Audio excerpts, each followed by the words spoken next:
Good morning po, Kagawad Grace.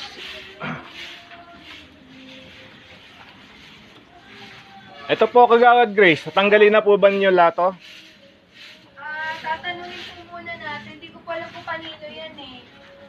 Kung Gandaan po. hindi, sige po, tatanggalin. Ayan o.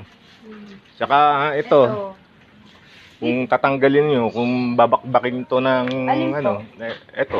Meron pong may-ari niyan ata eh. Paano na lang po natin, paligpit.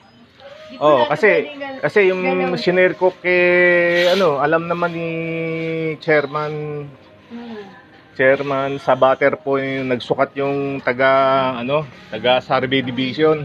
Opo. Ewan ko kung patutupad niyo paano. Ito yata yung nireklamo ni Roberto Toribio. Sige po, Ayan. kakausapin po natin ang kanino po yan.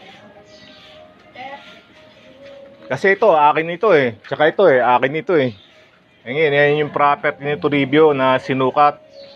Ngayon, nung sinukat yan, hindi naman kanya yan Nung sinukat ng taga-survey division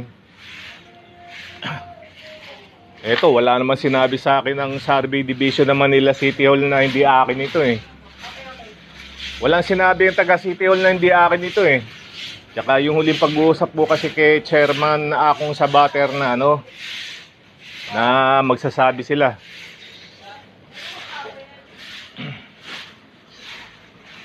Ito na si Kagawad Grace. Ayan. Kasi sa mga pinatatanggal yung mga nakakalat yung mga hindi nagpaalam sa inyo. Ewan ko kung nagpaalam po sa inyo, Kagawad Grace. Pasensya na po kayo.